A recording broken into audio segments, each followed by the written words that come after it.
Vous arrive-t-il de passer des heures à faire un devis et au final de vous rendre compte que ce chantier que vous avez réalisé n'est pas rentable? C'est frustrant et surtout ça peut mettre en danger la rentabilité de votre entreprise. Dans cette vidéo, je vais donc vous montrer les 3 erreurs les plus courantes qui rendent vos devis non rentables. Et surtout, je vais vous donner des solutions simples, applicables dès demain, pour éviter de perdre du temps et donc de l'argent. Restez bien jusqu'à la fin car je vais vous partager une méthode concrète qui peut transformer votre manière de chiffrer vos chantiers. La première erreur malheureusement bien connue, c'est de mal calculer son prix de revient. Beaucoup d'artisans pensent que le prix du devis se résume aux matériaux et aux heures passées. Mais en réalité, il faut intégrer toutes vos charges fixes et variables.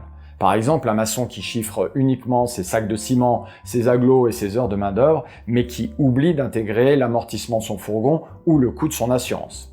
Il se retrouve avec un devis qui semble correct, mais le fait est qu'en travaillant à ce prix-là, il va perdre de l'argent. Autre exemple, un carreleur qui ne prend pas en compte le temps de préparation de chantier, le nettoyage de chantier ou les petites fournitures comme les croisillons. À la fin, il réalise le chantier, mais son bénéfice réel est tout simplement proche de zéro. La solution, c'est de toujours calculer votre coût horaire réel, en intégrant vos charges sociales, vos frais généraux et même vos temps invisibles, comme le déplacement, le temps que vous faites les devis, où vous êtes au téléphone et ainsi de suite.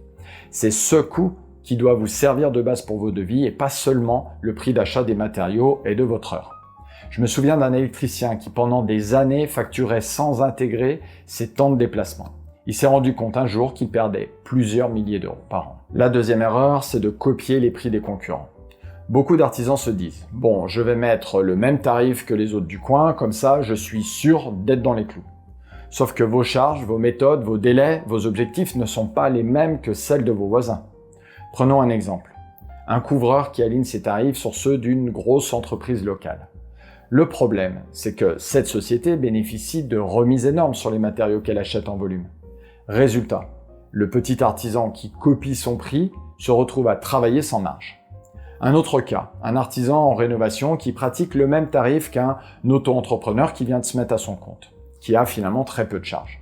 Sauf que lui, l'artisan, il a des salariés, des charges sociales plus lourdes et des frais de structure. À la fin, il s'épuise à faire des chantiers qui ne lui rapportent rien. La solution, c'est de baser vos devis sur vos propres chiffres, pas ceux des autres. C'est ça qui fait la différence entre une entreprise rentable et une entreprise qui survit à peine. J'accompagne plusieurs artisans qui avaient peur de paraître trop chers. Alors ils se mettaient toujours en dessous des autres. Résultat, ils étaient toujours pris, mais jamais rentables. Si vous êtes encore là, c'est que vous voulez arrêter de brader vos devis. Alors jouez le jeu. Mettez un petit pouce bleu, ça ne coûte rien et ça me motive à vous faire ces vidéos qui, je l'espère, vous font gagner du temps et vous font gagner de l'argent. La troisième erreur, c'est de vouloir plaire aux clients à tout prix.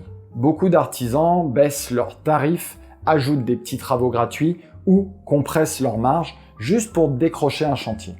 Mais au final, ils travaillent plus, gagnent moins et se retrouvent piégés et débordés.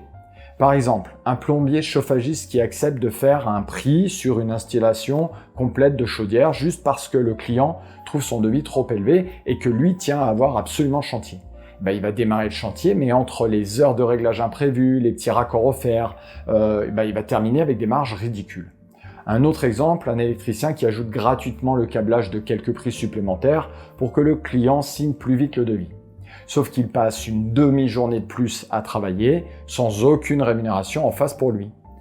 La solution, c'est de savoir dire non et de poser des limites claires. Un devis doit être rentable pour l'entreprise autant qu'acceptable pour le client. Ce n'est pas une faveur que vous faites, c'est un contrat équilibré. Un travail bien fait pour un prix juste. Moi aussi, au début, j'ai eu peur de vendre mes prestations à certains prix et de perdre des chantiers dans ces conditions, alors je baissais mes tarifs. Mais j'ai compris en voyant que mon chiffre d'affaires augmentait et que mon bénéfice stagnait voire baissait, qu'un chantier qui ne rapporte pas, c'est juste du temps perdu et surtout des chantiers à éviter. Alors maintenant, vous connaissez les 3 erreurs principales qui rendent vos devis non rentables. Mais surtout, vous savez comment les éviter. La vraie méthode, c'est de structurer votre façon de chiffrer. Ça veut dire calculer votre coût horaire réel, bâtir vos prix sur vos propres chiffres et poser des limites claires face aux clients.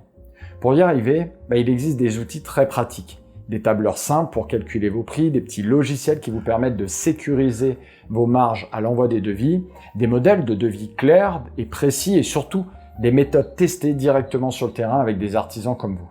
Par exemple, un artisan en terrassement que j'accompagne qui a revu complètement sa façon de chiffrer grâce à une méthode simple et structurée. Résultat, en quelques mois, il a doublé sa marge sans avoir besoin de courir plus sur les chantiers. Ou encore une entreprise de couverture qui, en organisant ses devis avec un tableau de suivi adapté, a pu sélectionner ses chantiers les plus rentables et dire non à ceux qui ne rapportaient rien. Et c'est ça la clé.